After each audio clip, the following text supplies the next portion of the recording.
Welcome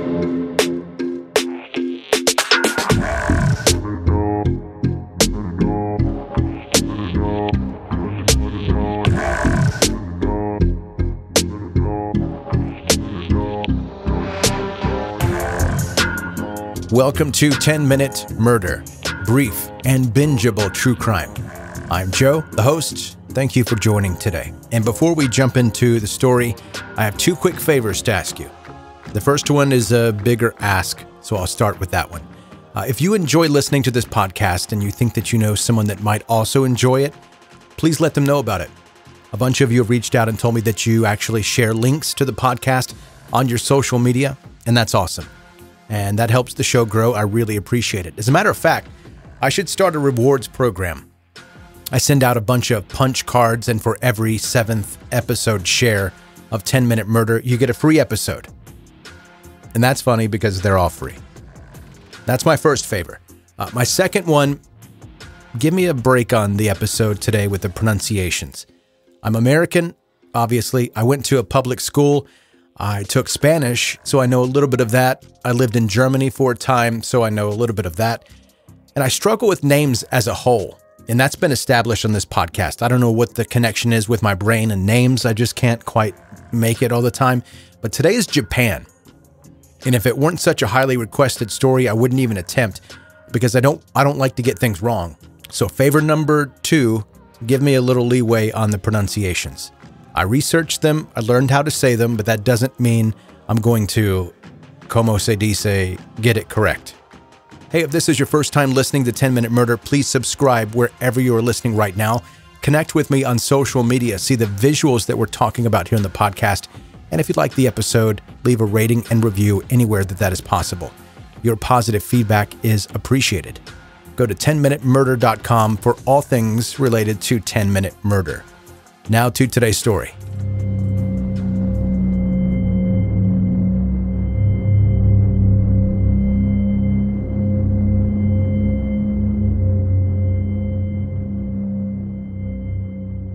The story today starts with a question.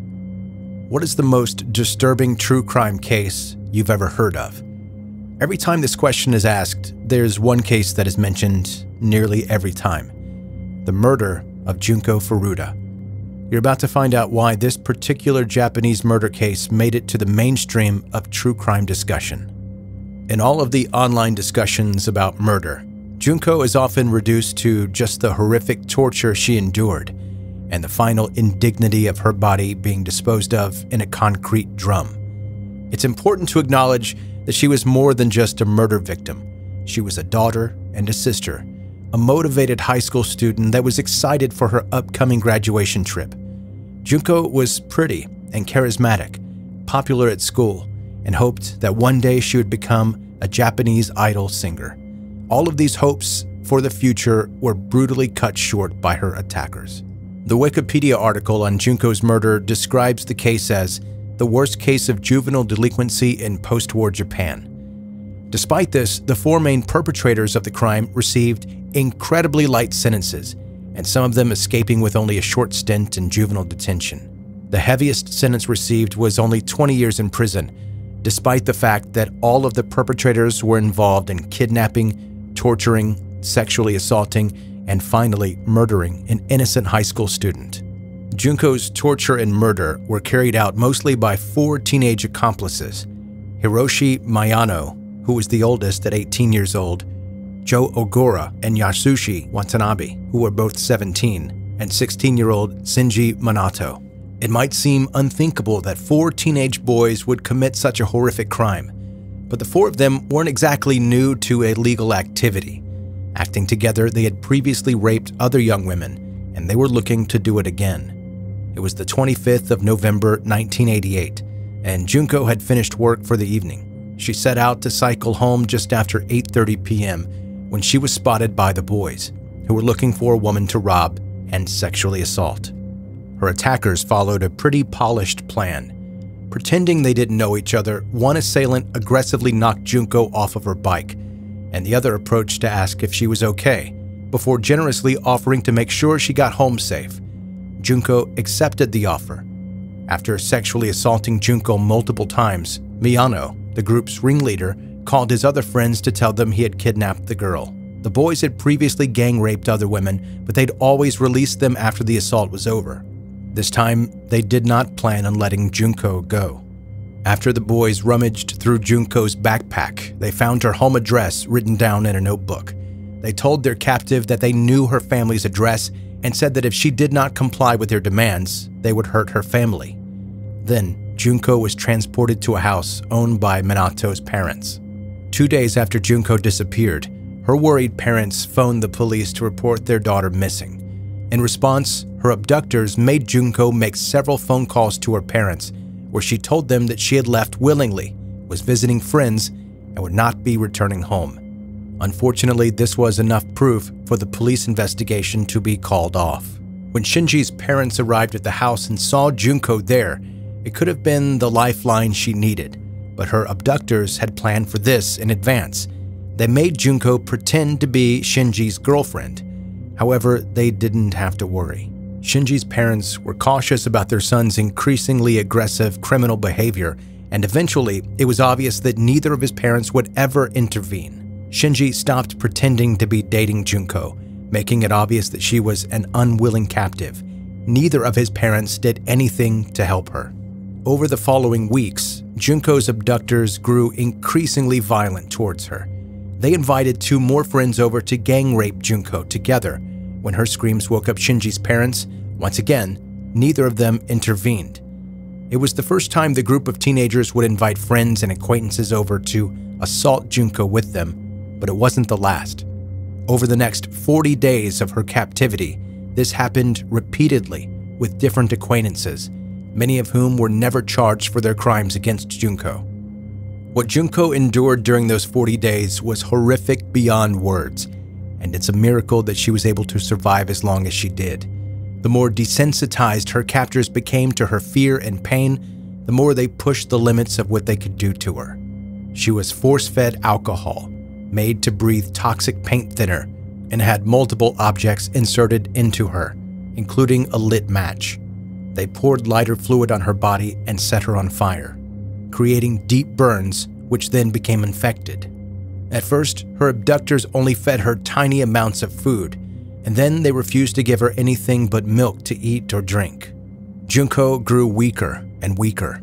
She was no longer able to walk around, and the swelling around her face from the torture and malnutrition made it impossible to recognize her. As her burns became necrotic and started to smell, her kidnappers were no longer sexually aroused by her, and the sexual assaults stopped. Instead, they kidnapped another young woman to satisfy these urges. It was the 4th of January 1989 when Junko's body finally gave up. Hiroshi Miyano once again covered her body with lighter fluid and set her on fire. Initially, Junko weakly tried to extinguish the flames, but then slipped into unconsciousness. The boys poured hot wax over her face and continued to beat, torture, and humiliate her. They were disgusted by the state of her infected wounds, so they placed plastic bags over their hands so that they could continue the beatings.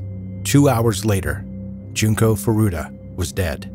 With a dead body on their hands, the boys were scared of 2 things: being arrested for her kidnapping and murder, and the possibility of Junko's vengeful spirit coming back to get revenge on them for her death. They tried to avoid these issues by disposing of the body in a 210-liter drum, which they filled with concrete. Next to her body, they placed something strange, a videotape of the final episode of Tanbo, which Junko had expressed sadness about not watching.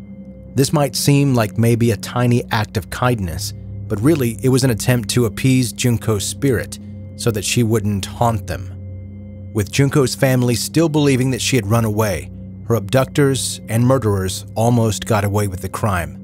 It was only when 2 members of the group were arrested for a different sexual assault that the walls began to close in on them. During his interrogation, the ringleader, Hiroshi Miyano, made a crucial error. He believed that the police somehow had become aware of Junko's murder. Without prompting, he told the extremely puzzled officers where Junko's body was located, inadvertently revealing both that Junko was dead and that he was the one that killed her. The next day, her body was found, and despite being submerged in concrete, fingerprints provided a positive ID. The other 3 accomplices were arrested. Amazingly, DNA evidence in Junko's body also allowed some of the acquaintances who had played a role in her sexual assaults to be identified and arrested for rape.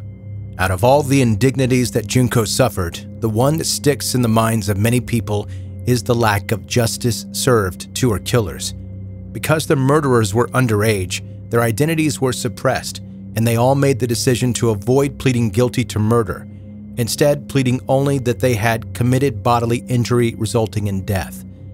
A Japanese magazine discovered the identities of the boys and leaked their full names, giving the justification that none of the killers deserved name suppression because of the horrific crime they had committed.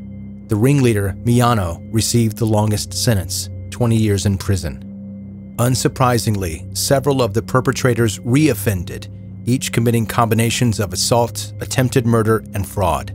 The mother of one of the killers even vandalized Junko's grave, blaming her for ruining the life of her son, even though that same son, Joe Ogura, had repeatedly bragged about assaulting and killing Junko.